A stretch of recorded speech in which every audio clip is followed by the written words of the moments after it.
Selamat malam. Perkenalkan kami dari kelompok 4, kelas 17 7A31, jurusan Teknologi Informasi, Universitas Bina Sarana Informatika.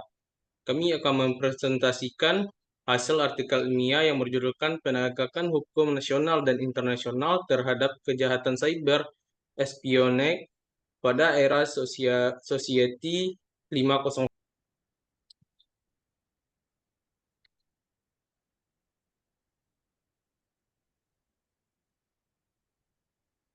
Ini adalah anggota kelompok kami. Yang pertama itu adalah Maria Angelina, yang kedua ada Muhammad Alfi, yang ketiga ada Andre Putra Serlian, yang keempat ada Alien Stephen.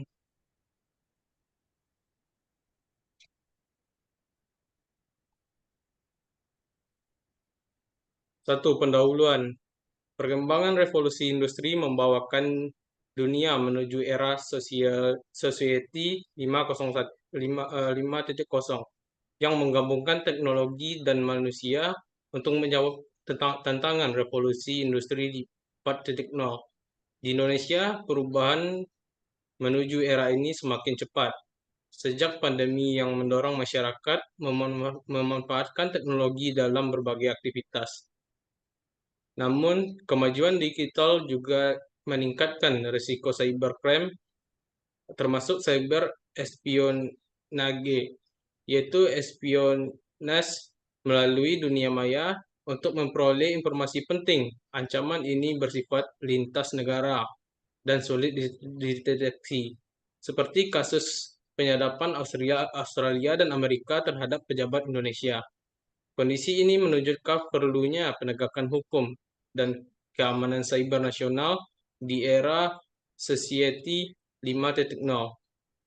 Penegakan hukum harus adil, profesional, dan tetap menempatkan manusia sebagai pusat perkembangan teknologi. Selanjutnya akan dilanjutkan oleh Maria Angelina.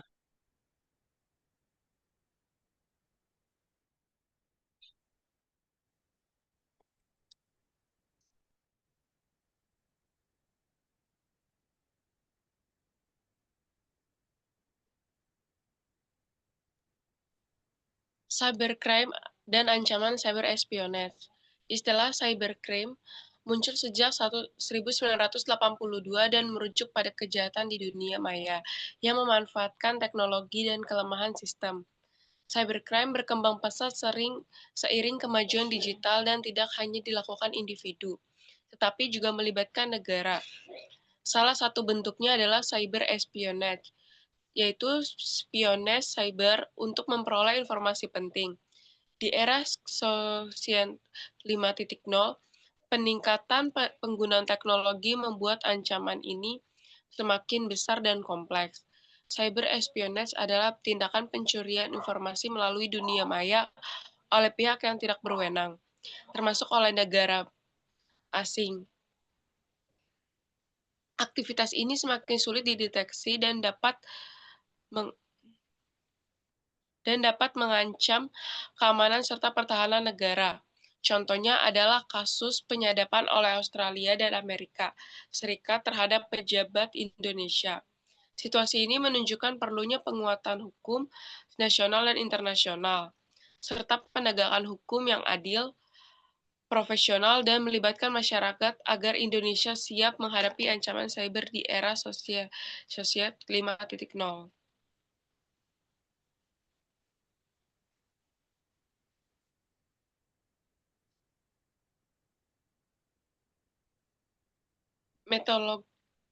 Metodologi penelitian.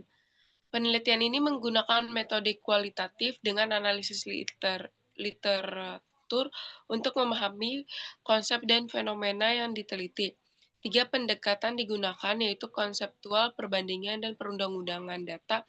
Penelitian terdiri dari bahan hukum primer atau peraturan perundang-undangan dan putusan pengadilan, serta bahan hukum sekunder atau buku, jurnal, dan artikel ilmiah. Semua data dianalisis secara kualitatif untuk memperoleh pemahaman mendalam mengenai permasalahan penelitian.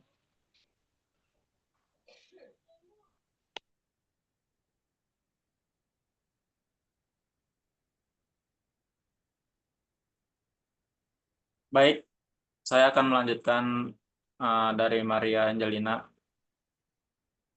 Hasil dan pembahasan. 1. Cyber espionage sebagai ancaman pertahanan dan keamanan di era Society 5.0.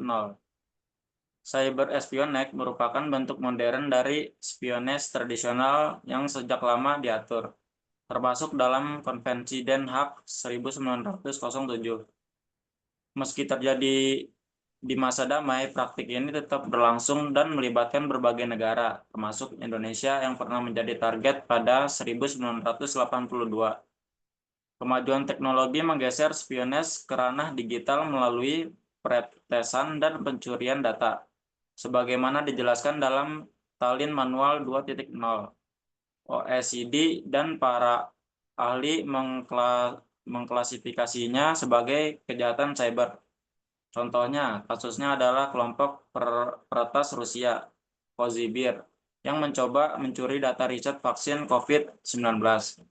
Ancaman ini dipicu faktor geopolitik dan ekonomi, serta berpotensi mengganggu keamanan nasional, khususnya bagi Indonesia di era Society 5.0 yang sangat bergantung pada sistem digital.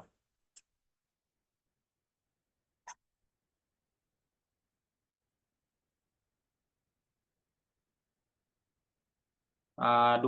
Instrumen hukum internasional dalam menghadapi ancaman cyber espionage. Instrumen hukum internasional untuk menghadapi cyber espionage masih terbatas karena belum ada regulasi global yang secara khusus mengaturnya.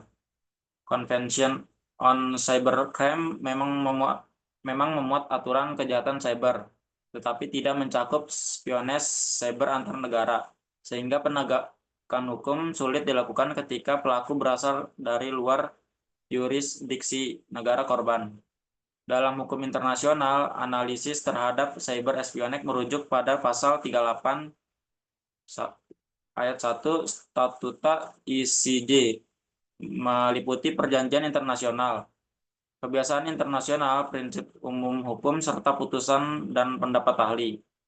Meskipun terdapat acuan seperti aturan spionage dalam Hague Convention 1907, ketentuan tersebut berlaku untuk masa perang dan kurang relevan untuk spionage cyber di masa damai. Akibatnya, cyber espionage menimbulkan persoalan mengenai kedaulatan, non-intervensi, dan tanggung jawab negara. Hingga ada regulasi internasional yang khusus negara-negara masih mengandalkan hukum nasional masing-masing dalam menangani ancaman ini. Dan selanjutnya akan dibacakan oleh kalian Stephen.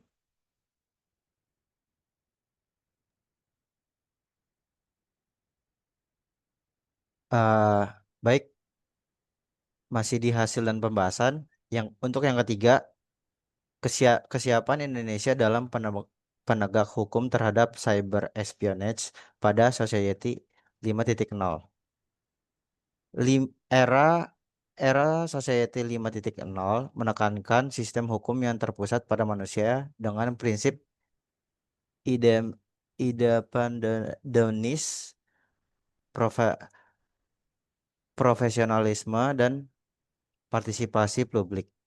Untuk menghadapi cyber espionage, Indonesia perlu menguatkan 3 subsistem hukum: substansi, struktur, dan budaya hukum, serta menerapkan manajemen POAC atau Planning, Organizing, Adjusting, dan Controlling. Untuk planning, pemerintah menyiapkan berdasarkan hukum seperti KUHP, Undang-Undang ITE, dan Undang-Undang Telekomunikasi, serta mendukung atau aturan internasional termasuk resolusi PBB terkait anti spionage. Untuk organizing, penanggulangan melibatkan Polri, TNI, dan BIN, serta kerjasama internasional melalui lembaga seperti ITU. Untuk adjusting, aparat menjalankan tugas sesuai dengan Undang-Undang Polri, Undang-Undang TNI, dan Undang-Undang Intelijen. Koordinasi BIN dan TNI diperkuat untuk menjaga keamanan nasional. Dan yang terakhir, controlling, pengawasan dilakukan melalui inspektorat internal dan mekanisme internasional untuk memastikan efektivitas penanganan cyber espionage. Melalui langkah tersebut, Indonesia dapat meningkatkan penegak hukum terhadap ancaman cyber espionage di era Society 5.0. Selanjutnya, hukum internasional dan kesiapan Indonesia. Hingga kini belum ada aturan internasional khusus yang mengatur cyber espionage. Namun prinsip-prinsip hukum seperti kedaulatan negara, non-intervensi, dan tanggung jawab negara terhadap berlaku.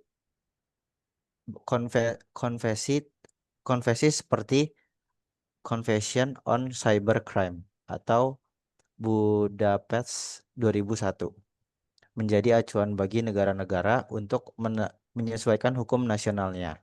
Di Indonesia, regulasi terkait aturan dalam Undang-Undang ITE Pasal 30 Ayat 2 dengan ancaman pidana hingga 7 tahun, serta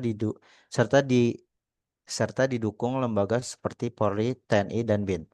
Melalui prinsip POAC atau Planning, Organizing, Actuating, dan Controlling, Indonesia memperkuat penegak hukum di cyber guna menjaga keamanan nasional di era Society 5.0. Akan dilanjut oleh Alfi. Selanjutnya adalah kesimpulan.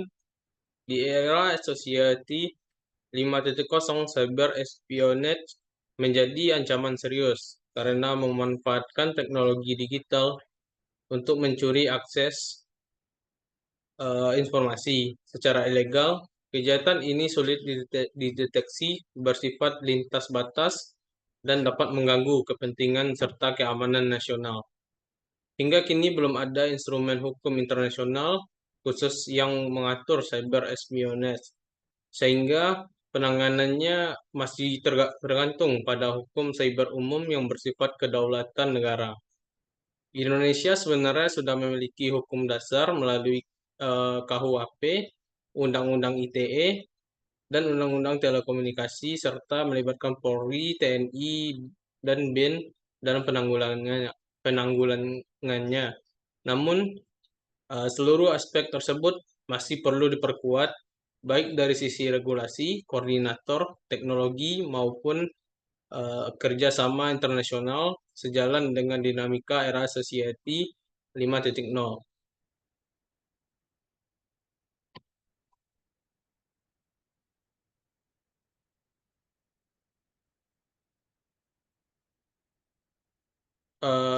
Sekian presentasi dari kelompok kami. Jika ada kesalahan, mohon dimaafkan. Terima kasih. Assalamualaikum warahmatullahi wabarakatuh. Selamat malam.